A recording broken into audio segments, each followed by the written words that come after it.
এবার সম্পত্তির লোভে ৬০ বছরের বৃদ্ধ মাকে বেধড়কভাবে মারধর করার অভিযোগ উঠল নিজেরই পুত্রবধূ এবং নাতির বিরুদ্ধে। ঘটনা বিশালগড় থানাধীন চাম্পামুড়া এলাকায়। এ বিষয়ে বিশালগড় থানায় অভিযোগ জানাতে এসে একরাশ ক্ষোভ উগরে দেন ওই মহিলা। জানা গেছে, মহিলার স্বামীর মৃত্যুর পর থেকেই সম্পত্তি ভাগিয়ে নিতে ক্রমাগত মানসিকভাবে নির্যাতন করে যাচ্ছে ছেলের বউ এবং নাতি, যার ফলে ষাটোর্ধ্ব এই মহিলা বিগত কয়েক বছর ধরে ওনার মেয়ের বাড়িতে থাকতেন। কোনো কারণে বাড়িতে আসলে ছেলের বউ ও নাতি সকলে মিলে বাড়ি থেকে মারধর করে বের করে দিতেন।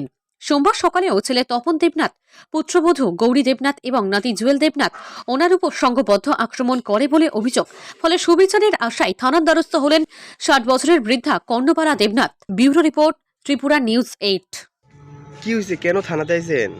থানাতে আইসে আমার ওই তো তখন মাইরা গীতা করছে, কে মারধর করছে? মাইর করে পয়লা ফুটো জুত তুলে হ্যাঁ হ্যাঁ, বন্ধক দিতাম, পয়লা বুদ্ধি সর লাগাতে করতেছে। তারপরে আমি কই আসি তুই কি একলা মালিক নিহি, আরও তো আছে। তারপরে আইয়া তার পুত্রের দৌড়াই আইসে, আইয়া ওই জায়গাত মনে বসি দিছে দেখো। আচ্ছা আচ্ছা। হ্যাঁ, তারপরে আমি ভিডিও আপনার ছেলে মারধর করে আপনারে?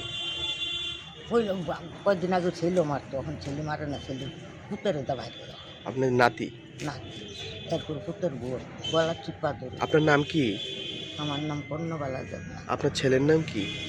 ছেলের নাম এমনি কাগজে পড়ছে তখন, হ্যাঁ হুম। এমনি ডাহে করলাম শিবু বাড়ি কোনখানে? সাগমা। মানে কতদিন ধরে আপনার মারধর করে? মারধর মনে করো করে তার বাবা মরছে 3 বছর হয়েছে। হ্যাঁ আপনার স্বামী? আমার স্বামী মরছে 3 বছর হয়েছে। তো 1 বছর আমি ইতানের জ্বালায় বাংলাদেশ আমার গিয়ে বেতাছিলাম। এরপর আবার আমি বাইতেছি, এই জ্বালাইতেছে আমার। রাবার বাগান আছে বাগিরা দিটা। আপনার রাবার বাগান? হ্যাঁ। এই ঘটনাটা রাবার বাগানের লেগে রাবার হইতাছে? বাগানটা লুই বেশি। এখন কি চান আপনি? আমি চাই আমার যেমন মারধর না করে আর এই জায়গা থাকতে পারতো না, মানে কি কারণে থাকতে পারতো না আপনার? থাকতো না। এইভাবে 2 দিন পর পর আমার মারবো। হ্যাঁ, আমি কোনো কইতামই পারতাম না, আমি ঘরে থাকতাম না। কয়জনের নামে কেস করছেন? তারা 3 জন, মা তো 3 জন। আপনার ছেলেও আছে? ছেলে তো আসো, ছেলে পয়লা জুত তুলে ছেলে। হ্যাঁ, এরপরে তারা মা পুত্র।